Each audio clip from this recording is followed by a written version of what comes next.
और उस किताब के खिलाफ आवाज उठाई होती। आप सोए थे क्या? क्या कर रहे थे आप? और इंदिरा जी के ऊपर इतना बड़ा आरोप लग जाए और एक अफसर आरोप लगा दे और अभी तक आप सोए रहे। अरे आपकी जगह में मैं होता तो गोडबोले जी के खिलाफ केस कर देता।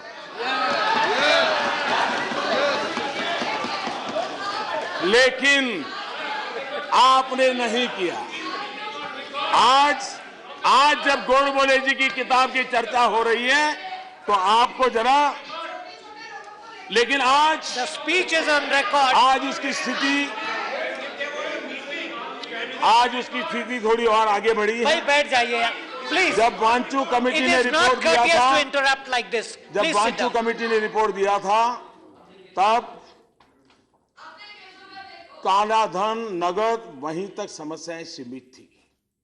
आज काला धन, आतंकवादी संगठन, जाली नोट का कारोबार, ड्रग्स का कारोबार, हवाला का कारोबार, ये जीवन के कई क्षेत्रों तक फैल चुका है, इसलिए उसकी व्यापकता बड़ी है।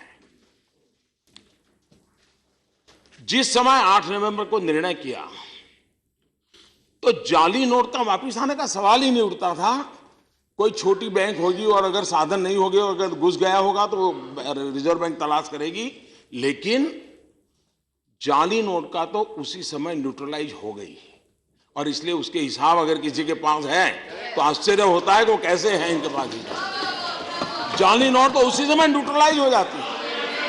और सबसे बड़ा इसी का कारण हुआ है।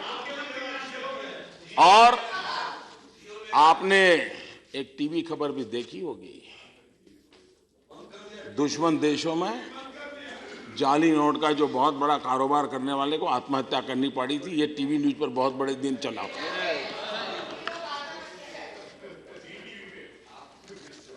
आप देखिए हमारे देश में 30-40 दिवस में 700 से ज्यादा माओवादियों ने सरेंडर किया हो 30-40 दिन में। ये पहली बार हुआ। ये नवंबर दिसंबर के दरमियान 40 दिन में करीब 700 लोगों ने सरेंडर किया है और उसके बाद भी ये प्रक्रिया चल रही है। अगर माओवादी सरेंडर करें, उसका संतोषी सदन में किसी को न हो, ऐसा हो नहीं सकता। कैसे हो सकता है? और अगर नहीं हो रहा है तो फिर कुछ मतलब और है।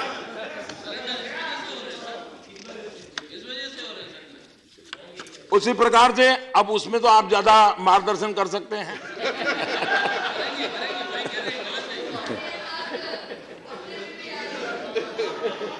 ये भी बात सही है कि देश के फॉर्मल व्यवस्था में धन होना बहुत जरूरी है। 1000 की नोट छपने के बाद सामान्य चलन में जाती ही नहीं थी। 500 की नोट बहुत कम जाती थी, 1000 की नोट बहुत कम जाती थी और बंडल के बंडल का कारोबार चलता रहता था। यह हकीकत है, इस हकीकत का हम इनकार नहीं कर सकते हैं। अब जब इतनी बड़ी करेंसी बैंकों के पास आई है तो स्वाभाविक है कि बैंकों की सामान्य व्यक्ति को पैसे देने की ताकत बढ़ेगी। ब्याज दर एक साथ सभी बैंकों ने ब्याज दर कम किया हो, वो पहली बार हमारे देश में हुआ था। और बैंक का लाभ सामान्य लोगों के लिए, यहां पर असंगठित कामगारों की बात हो रही है। सचमुच में आप लोगों से, खास करके सीताराम जी और उनकी पार्टी से तो ये अपेक्षा रहेगी कि असंगठित कामगारों को उनके वेतन के संबंध में सुरक्षा मिलनी चाहिए। ये हकीकत है कि जितना कहा जाता है उतना दिया नहीं जाता। दिया जाता है उसमें भी बाहर एक आदमी खड़ा रहता है, वो कट लेता है। ये बीमारियां हम सब जानते हैं, लेकिन ऐसी बहुत सी बुरी बीमारियां से हम परिचित हैं। और इसलिए अगर ये व्यवस्था हम खड़ी करते हैं तो उस श्रमिकों का लाभ मिलेगा।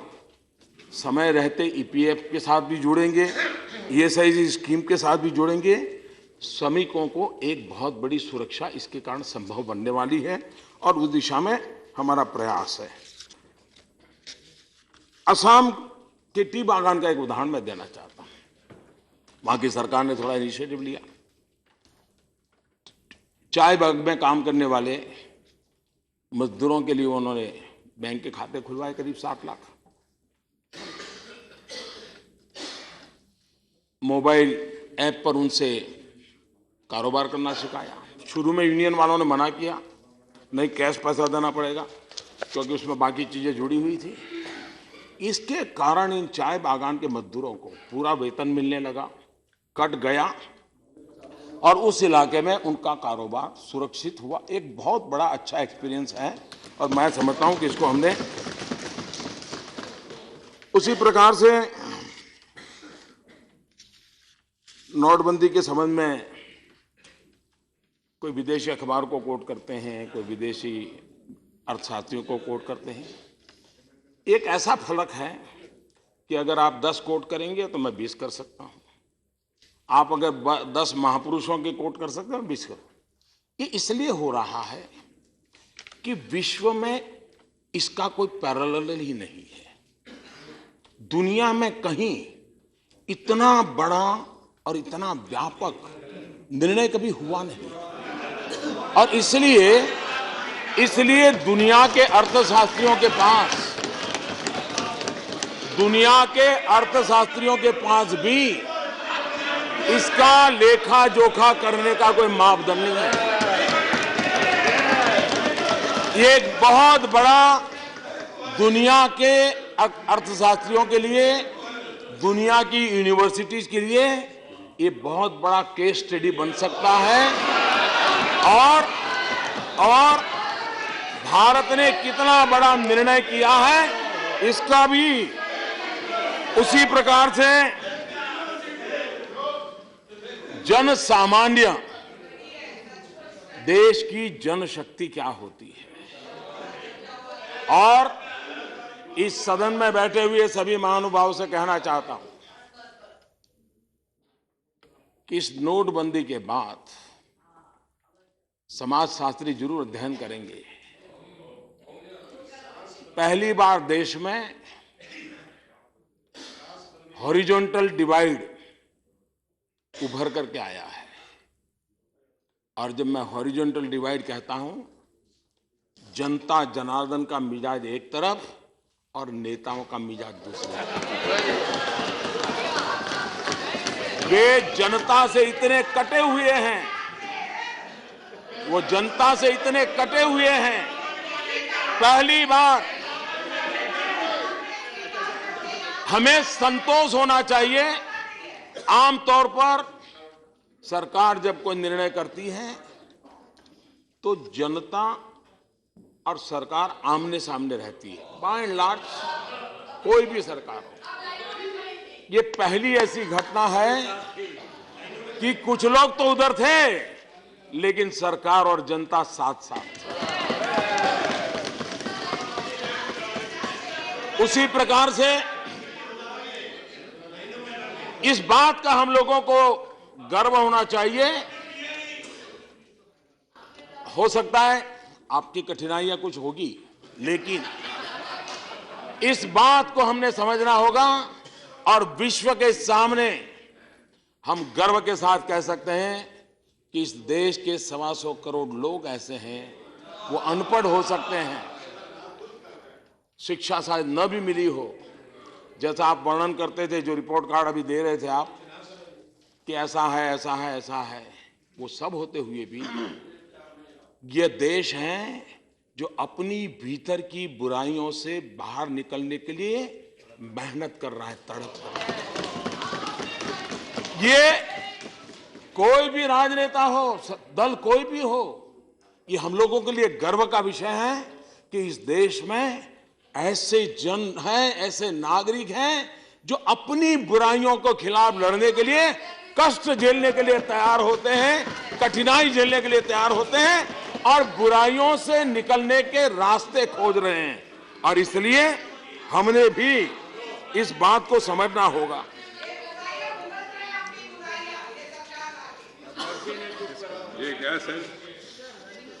हम ऐसी ये भी चलते- जानते हैं। मेरा 1 मिनट सर, सॉरी, ऐसे चलते रहेंगे क्या? Should we accept it? I also have some experience. Yes, that's what I'm saying. Is the running commentary allowed in the house? Honorable Is the Prime running Minister commentary allowed in the house? Please. Is the running commentary allowed in the house? मर्यादा है, सब संस्कार होना चाहिए।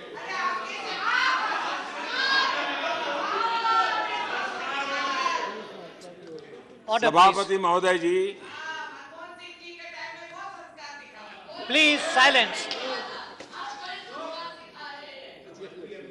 आपकी अध्यक्षता के नीचे सब चल रहा है। हम तो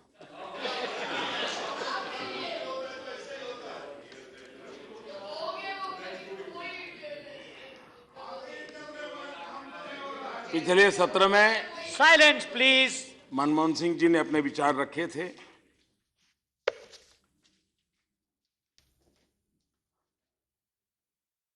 ये बात सही है कि अभी शायद एक किताब निकली है आपकी तरफ से, उसकी फॉरवर्ड डॉक्टर साहब ने लिखी है। मैं जब आपका रिपोर्ट देख रहा था मुझे लगा शायद इतने बड़े अर्थशास्त्री हैं तो किताब में उनका योगदान होगा, लेकिन पता चला किताब किसी और ने लिखी, फॉरवर्ड उन्होंने लिखी है। तो उनके भाषण में भी मुझे ऐसा लगा, उनके भाषण में भी ऐसा लगा कि शायद ये बात बड़ी समझने की है। पिछले करीब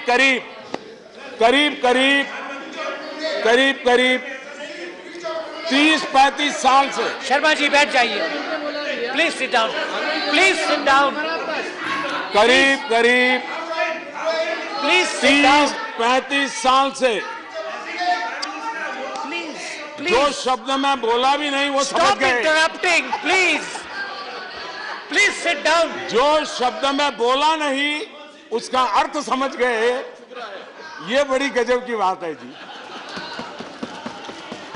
अब डॉक्टर मनमोहन सिंह जी पूर्व प्रधानमंत्री हैं, आदरणीय व्यक्ति हैं, और हिंदुस्तान में पिछले 30-35 साल भारत के आर्थिक निर्णयों के साथ उनका सीधा संबंध रहा और निर्णायक भूमिका में रहा है। 35 साल तक इस देश में शायद ही कोई ऐसा अर्थ जगत का व्यक्ति होगा जिसने हिंदुस्तान के 70 साल की आजादी में आधा समय एक ही व्यक्ति का इतना दबदबा रहा हो।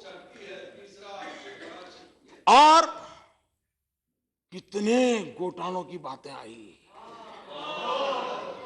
लेकिन खास करके हम राजनेताओं ने डॉक्टर साहब से बहुत कुछ सीखने जैसा है। इतना सारा हुआ, उन पर एक दाग नहीं लगा। बाथरूम में रेनकोट पहन करके नहाना, ये कला तो डॉक्टर साहब ही जानते हैं और कोई नहीं जानता। और इसलिए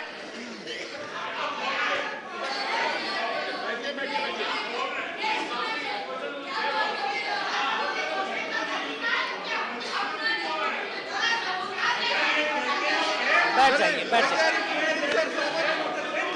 Please. Let's sit down. Please sit down. Please. Order in the house, please. Order in the house, please. Please sit down. Everyone, go back to your places. No, you can't do this. No. You can't do this. Sit down, everyone. Order, please. Please sit down. Everyone back to your places. Go back to your place. आप बैठ जाइए. नहीं. विप्लव जी आप जाइए अपनी जगह पे वापस जाइए. Please go back.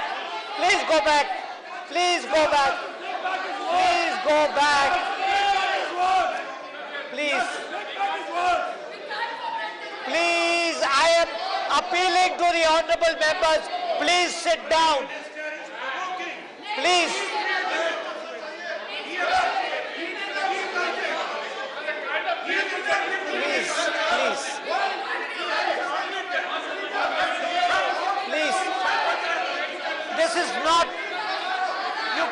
this, please.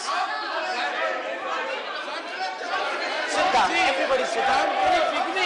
Mr. Anand Sharma and their friend are trying to disturb. ये सब नहीं चलेगा. आप अपनी बात तय करके और सुनना नहीं. आप सच्चाई सुनना पड़ेगा आपको.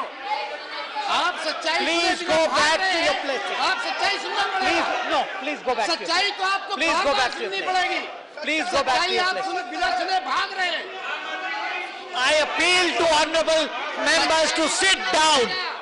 बिना सच्चाई सुने भाग रहे हैं. सर, ये सच्चाई सुनना नहीं चाहते और हमेशा सच्चाई सुन देख करके ये भागते हैं. Sit down, please.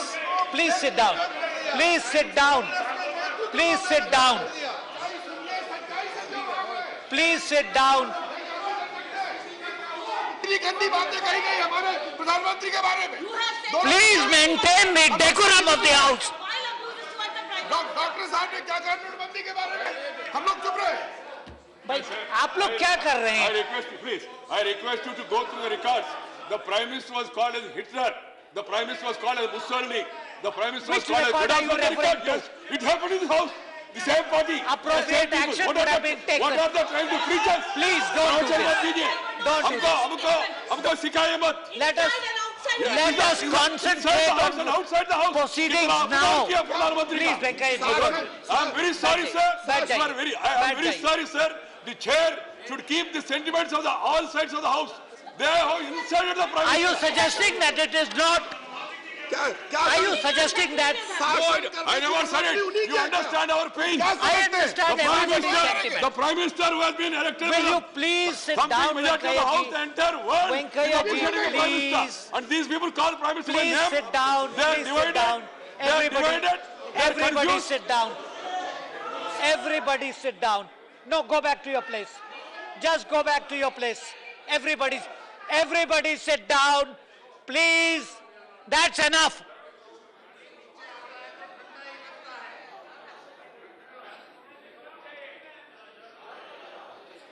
Please sit down, everyone. Please, everyone sit down.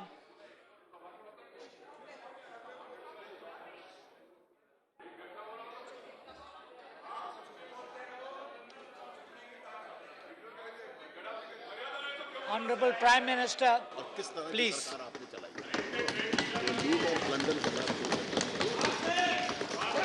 आदरणीय सभापति जी, इतने बड़े पद पर रहे हुए व्यक्ति ने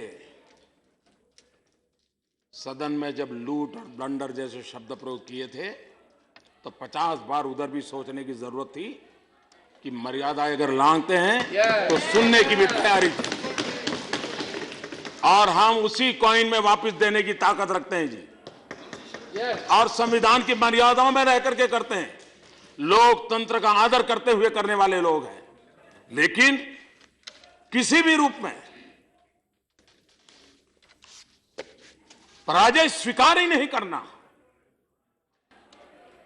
ये कब तक चलेगा? आदरणीय सभापति जी, ये बात सही है कि सामान्य जन को आंदोलित करने के बहुत प्रयास हुए थे और आज हम देखते हैं देश में कहीं एक छोटा अकस्मात भी हो जाए तो भी 2-4 गाड़ियां जला दी जाती है, कहीं बस भी लेट आ जाए तो भी 1-2 बस जला दी जाती है। ये बाय एंड लार्ज क्या प्रभाव होंगे वो तो विश्लेषण का विषय है, लेकिन ये दृश्य रोजमर्रा की घटनाएं हैं। लेकिन हमारे भीतर की बुराइयों से लड़ने के लिए देश का मन इतना प्रतिबद्ध है कि इतनी कठिनाइयों के बावजूद भी ऐसी कोई घटना उन्होंने होने नहीं दी और पूरे विश्व के सामने भारत के लोगों के इस सामर्थ्य को हमने गर्व के साथ प्रस्तुत करना चाहिए, हमें इसकी बात करनी चाहिए और तभी जाकर के मैं समझता हूं कि इस बात को दुनिया समझ पाएगी कि हम किस प्रकार के सोचते हैं। मैं आज एक और बात भी उल्लेख करना चाहता हूं। ये मसला ऐसा था, हम और सीताराम जी की विचारधारा अलग है, तो विचारों की प्रस्तुति अलग हो तो स्वाभाविक है। लेकिन ये एक ऐसा विषय था, जब मैं सोच रहा था तो मुझे पूरी कल्पना थी कि सीताराम जी और उनका दल हमारे साथ रहेगा, इस काम में हमारे साथ रहेगा। और उसका कारण था, कारण ये था, आप ही की पार्टी के वरिष्ठ नेता श्रीमान ज्योतिर्मय बसु 1972 में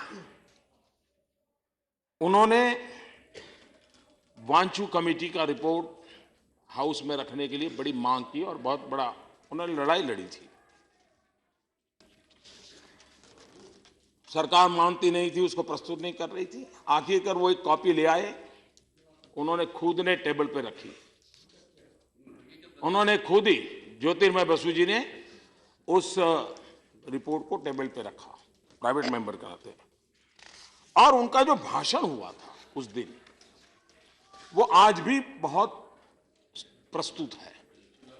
उन्होंने कहा था 26 अगस्त 1972, सर 12 नवंबर 1970 को इस शक्तिशाली और प्रतिष्ठित कमेटी की प्राथमिक सिफारों में से एक था विमुद्रीकरण।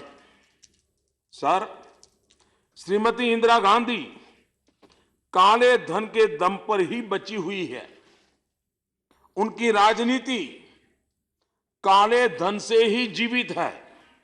इसलिए न सिर्फ इस रिपोर्ट को लागू नहीं किया गया, बल्कि 1.5 साल तक दबाए भी रखा गया। ये ज्योतिर्मय बसु जी ने 26 अगस्त को 1972 को कहा था। दोबारा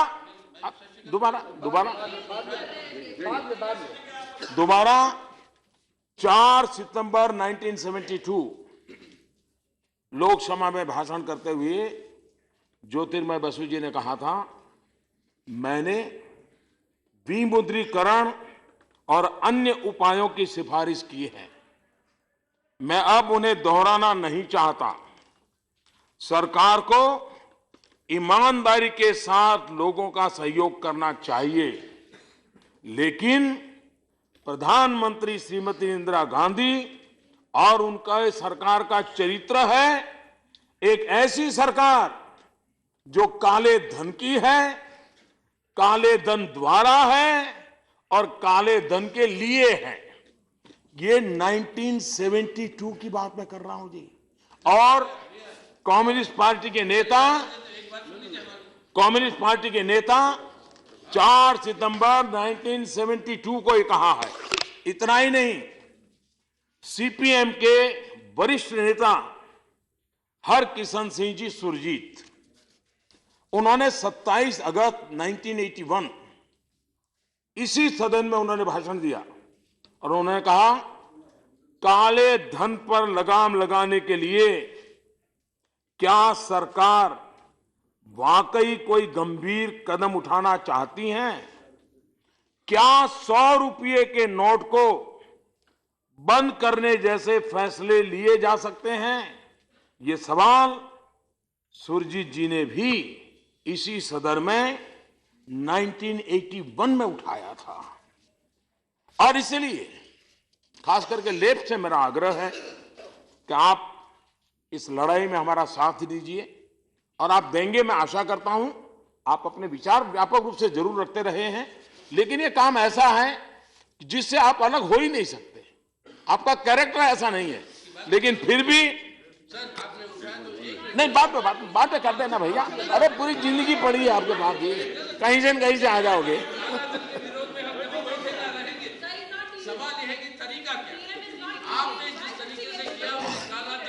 बैठिए बैठिए, please sit down. Sitaram ji please sit down. ये तो समय बताएगा, प्लीज सिट डाउन, प्लीज। ये बात सही है कि लोकतांत्रिक व्यवस्थाओं में इतने कड़े फैसला लेना आमतौर पर लोग मानते हैं भाई पॉपुलिस्ट कदम लेना ये लोकतंत्र का स्वभाव बन जाता है, शॉर्ट टर्म गोल को लेकर के करना स्वभाव बन जाता है, और इसलिए इतना बड़ा फैसले को समझने के लिए भी थोड़ा समय लगता है। तो उसमें मैं किसी का दोष नहीं देता हूं, धीरे धीरे लोग समझ जाएंगे। जो आज इसका विरोध कर रहे हैं उनको भी समझ आएगा कि इतना बड़ा फैसला कितना बड़ा देश का भला करने की संभावनाएं लेकर के आया है, और हम उसको आगे बढ़ाना चाहते हैं। यहां पर डिजिटल व्यवस्था के संबंध में चर्चा हो रही है। मैं हैरान हूं, जो जितने भाषण हुए सामने से, इस देश में ये नहीं है, टिकना नहीं है, फलाना नहीं है, ये नहीं हुआ, वो नहीं हुआ, टॉयलेट है तो पानी नहीं है, पता नहीं जात जात का बोले। मैं सोच रहा था ये जो बोल रहे हैं वो क्या बोल रहे हैं। मुझे लगता है वो 70 साल के हिंदुस्तान की सरकारों का रिपोर्ट कार्ड दे रहे थे। जो भी बोल रहे थे, ये नहीं है तो 70 साल का ये रिपोर्ट कार्ड है। आज 70 साल में मेरा कंट्रीब्यूशन 2.5 साल का ही है। ये हमने, हाँ, आपने टॉयलेट बनाया तो मैंने ताला लगा दिया क्या? आपने रोड बनाया तो मैंने उखाड़ के फेंक दिया क्या? आपने पानी का नल डाला था और मैंने आकर ट्यूब काट दी क्या?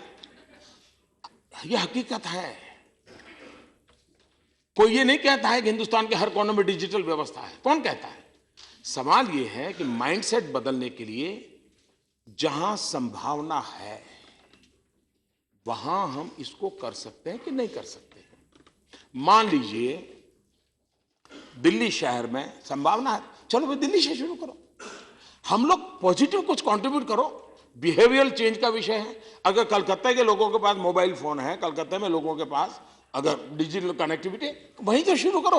हो सकता है दूर सुदूर बांग्लादेश की बॉर्डर के गांव में नहीं होगा, ये कहना। और दूसरा, हम इस बात का तो गीत गाते रहते थे, हमने ये कर दिया, हमने वो कर दिया, टिकना कर दिया। अब जब उसको लागू करने की बात आई तो हमें तकलीफ हो रही है। आवश्यकता है। दूसरा, हम शब्दों का खेल खेलते हैं। हर कोई मानता है, भाई किसी भी बच्चे को पूछो, वे स्कूल डेली जाते हो? किसी को भी, आपके भी संतानों को मैं पूछूंगा तो ये कहेंगे हाँ डेली जाता हूं। लेकिन मुझे भी मालूम है, उसको भी मालूम है, संडे को नहीं जाता है। सबको मालूम है। तो ये स्वाभाविक, उसी प्रकार से देश में कैशलेस का मतलब है धीरे धीरे समाज को इस प्रकार की पेमेंट की दिशा में ले जाना। दुनिया में आज भी बड़े बड़े समृद्ध देश भी चुनाव करते हैं तो बैलेट पेपर छाप करके थप्पे मार के चुनाव करते हैं। जिस दिन को अनपढ़ माना जाता है, ये हिंदुस्तान दुनिया का सबसे बड़ा लोकतंत्र, बटन दबा करके वोटिंग करता है। जिस दिन बटन दबाने की व्यवस्था आई होगी, किसी ने सोचा होगा कि इतनी टेक्नोलॉजी हमारे देश का गरीब से गरीब आदमी हड़प कर सकता है? यानी कि हम अपने देश की शक्ति को कम ना आके, हाँ हमको लगता है कि ये रास्ता ही गलत है तो ठीक है, लेकिन असुविधा है, तकलीफ है, इसलिए छोड़ देना वो सही नहीं है। असुविधा होगी, व्यवस्थाएं कम होगी, लेकिन आगे तो बढ़ना होगा। आगे बढ़ने के अंदर कुछ लोग कहते हैं दुनिया में कोई देश है क्या? दुनिया के कई देश, मैं हैरान हूं, आनंद शर्मा जी कह रहे थे, आप आश्चर्य होगा, कोरिया ने डिजिटल जाने के लिए जो इंसेंटिव स्कीम बनाई है, इतनी बड़ी मात्रा में आई, ये कह रहे हैं आप करोड़ों रुपया डिजिटल को प्रमोट करने के लिए कर रहे हो। अब जो भीम ऐप बनाई है, भीम ऐप में 1 नए पैसे का खर्चा नहीं है, बिना खर्चे ट्रांजैक्शन हो रहा है। 1 रुपया का किसी बैंक को, किसी को कोई कमीशन नहीं जाता है। और इसलिए दुनिया पेपरलेस, प्रीमाइसिस लेस बैंकिंग की तरफ जा रही है। भारत को पीछे रहने का कोई कारण नहीं है। हमने भी, हाँ हो सकता है हमारी व्यवस्थाएं कम होगी तो थोड़ा 2 साल और ज्यादा लगेंगे, 5 साल और लगेंगे, लेकिन शुरू करना या ये दिशा गलत है, ये विचार मैं समझता हूं उपयुक्त नहीं होगा। हम लोगों ने प्रयास करना चाहिए इसको प्रमोट करने के लिए। अपने अपने इलाके में भी लोगों को हमने समझाना चाहिए और उस दिशा में हमने आगे बढ़ाना चाहिए। आप देखिए हमारे देश में रेलवे, सामान्य मानवी जाता है, आज 60 से 70% रेलवे में ऑनलाइन बुकिंग होने लगा है। उनका पेमेंट, अगर वो टिकट कैंसिल करते हैं तो ऑनलाइन पैसा वापस जा रहा है। आज बहुत से परिवार हैं जो शहरों में रहते हैं, उनको अगर बिजली का बिल भरना है पहले बिजली का बिल भरने के लिए आधे दिन छुट्टी लेनी पड़ती थी और जाकर के दफ्तर में, आज वो घर में रात को 12 बजे आकर के अपने मोबाइल फोन से बिजली का पेमेंट दे रहा है। सुविधा बढ़ती चली जा रही है। अगर ये सुविधा वैज्ञानिक तरीके से, टेक्नोलॉजी के तरीके से मिलती है तो हमने उसकी कमियों की चिंता जरूर करनी चाहिए। टेक्नोलॉजिकल भी कोई कमी आती है तो उसको ठीक करना चाहिए, लेकिन ये कल्पना ही गलत है। अगर ये नेगेटिविटी लेकर के हम चलेंगे तो हम देश का कोई भला नहीं कर सकते हैं। रुपए कार्ड, अभी अरुण जी बता रहे थे, इस देश में जनधन अकाउंट के साथ 21 करोड़ लोगों को रुपए कार्ड दिए हैं और आपको अंदाज नहीं है इसका ताकत क्या होती है। आमतौर पर जेब में ये कार्ड होना ये बड़ा प्रेस्टिजियस बन गया एक वर्ग के लिए। पेमेंट करना तो कार्ड से निकालना, ये भी हवा बन गई। ये गरीब का तो विषय ही नहीं है जी। अभी मुझे अनंत कुमार जी बता रहे थे, वो बेंगलोर से आ रहे थे, तो उनके साथ कोई आईटी प्रोफेशनल कोई बैठे थे, तो उन्होंने अपने ड्राइवर की घटना सुनी। बोले उनका ड्राइवर बहुत खुश है इस डिमोनेटाइजेशन से। तो बोले क्यों? बोले देखिए आज कोई बड़ा आदमी कार्ड रखता है, मैं भी कार्ड रखता हूँ। वो कार्ड दिखाने लगा, उसका बड़ा आनंद था। अब देखिए ये समाज के सामान्य व्यक्ति के जीवन में भी एक बदलाव की व्यवस्था, एक नया आत्मविश्वास पैदा होता है। जिसके घर में एक साइकिल भी नहीं आती है ना, वो खुशी से समा नहीं पाता है। मोटरसाइकिल आ जाती है। जिसके पास स्कूटर हो, अगर कार छोटी सी लाता है, पुरानी भी लाता है, वो गर्व करता है। हमने समाज के छोटे छोटे लोगों के जो एस्पिरेशंस हैं, उस एस्पिरेशंस को पूरा करने की दिशा में हमारा प्रयास होना चाहिए। और उसे डायरेक्ट बेनिफिट ट्रांसफर, कितना बड़ा फायदा हुआ है। मैंने उस सदन में विस्तार से कहा है, डायरेक्ट बेनिफिट ट्रांसफर के द्वारा करीब करीब 50,000 करोड़ रुपया जो कभी लीकेज होते थे और हर वर्ष होते थे, अब तक बचा पाए और आगे पता नहीं कितने बच पाएंगे। डायरेक्ट बेनिफिट स्कॉलरशिप जैसे में एक ही व्यक्ति 6 जगह से लेता है। विधवा पेंशन, जो बेटी का जन्म नहीं हुआ वो विधवा भी हो गई और चेक भी कट रहे थे। ये डायरेक्ट बेनिफिट ट्रांसफर स्कीम के कारण ये जो लीकेज थे और बिचौलिए ले जाते थे, इसमें बहुत बड़ा देश का खजाना जो लूटा जा रहा था उसमें रोक लगी है। तो डायरेक्ट बेनिफिट स्कीम का भी इसके कारण फायदा हुआ है। और हमें कोशिश करनी चाहिए डिजिटल पेमेंट को बढ़ाने के लिए। हम जितना प्रयास करते हैं हमारा करते रहना चाहिए। सरकार ने उस व्यवस्था को विकसित करना, पॉस मशीन की आवश्यकता, बहुत तेजी से पॉस मशीन बढ़ाए जा रहे हैं। मोबाइल पेमेंट के लिए, ई वॉलेट के लिए प्रमोशन हो रहा है। इंटरनेट बैंकिंग की तरफ काम चल रहा है। आधार बेस्ड पेमेंट, जिस प्रकार से टेक्नोलॉजी डेवलप हुई है, सिर्फ आधार के आधार पर कोई मोबाइल फोन की भी जरूरत नहीं पड़ेगी, वो अपना पेमेंट दे पाएगा। वो दिन दूर नहीं होंगे। और इसलिए इस व्यवस्थाओं को या तो थोड़ा हम समझने की कोशिश करें और अपनी टीमों को इसमें लागू करने के लिए प्रयास करें। बीम ऐप बहुत ही उत्तम प्रकार की व्यवस्था बनी है, भारत सरकार के छत्रछाया में बनी है। और अगर भीम ऐप को जितना पॉपुलर करेंगे तो कोई व्यापारी या कोई बाहर की एजेंसी को कोई लेना देना नहीं होगा। सीधा सीधा एक एनेबल प्लेटफॉर्म है जिसका लाभ लोग ले सकते हैं। हमने इसको करना चाहिए। अब देखिए, ड्राइवर जो हाईवे पर जाता है, हम जानते हैं कि व्हीकल रुकने के कारण कितना खर्चा हमारे पेट्रोल डीजल का होता है। 8 नवंबर के बाद उस पर भी बल थोड़ा दिया गया कि भाई ड्राइवर एक टोल टैक्स पर गाड़ियां अपना टैक्स देने में टेक्नोलॉजी का उपयोग करें। और रेडियो फ्रीक्वेंसी आइडेंटिफिकेशन RFID के जरिए, पहले इक्के दुक्के लोगों के पास वो व्यवस्था थी।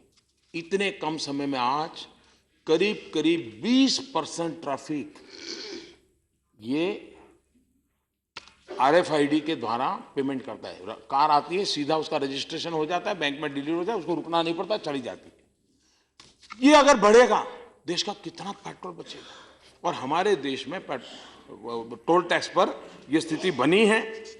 उसी प्रकार से पेट्रोल पंप पर करीब करीब 29% 30% लोग आज डिजिटल करेंसी से काम करना शुरू कर दिए हैं। हमने चंद्रबाबू नायडू जी के नेतृत्व में कमेटी बनाई, उसका अंतरिम रिपोर्ट आया है। उसका अध्ययन हो रहा है, फाइनल रिपोर्ट उनका आने वाला है। लेकिन हम बदलाव के लिए तैयारी करें और मुझे लगता है कि एक विषय बैंकिंग सिस्टम,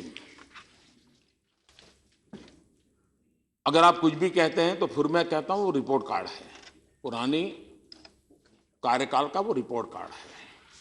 इस सरकार ने आकर के सबसे पहले तो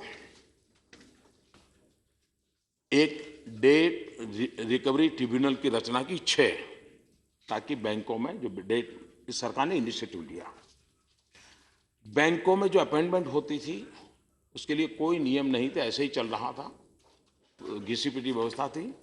इस सरकार ने बैंक बोर्ड ब्यूरो बनाया, इंडिपेंडेंट एजेंसी है, वही रिक्रूटमेंट करती है, उसके चेयरमैन, मैनेजिंग डायरेक्टर, उसके डायरेक्टर वगैरह। बैंकिंग व्यवस्था को प्रोफेशनलिज्म लाने का हमने प्रयास किया है। Find us on Facebook at facebook.com/etnow and don't forget to click the like button. You can also follow us on Twitter at etnowlive. To stay updated with all our programming, hit the subscribe button on our YouTube channel by logging on to youtube.com/user/etnow.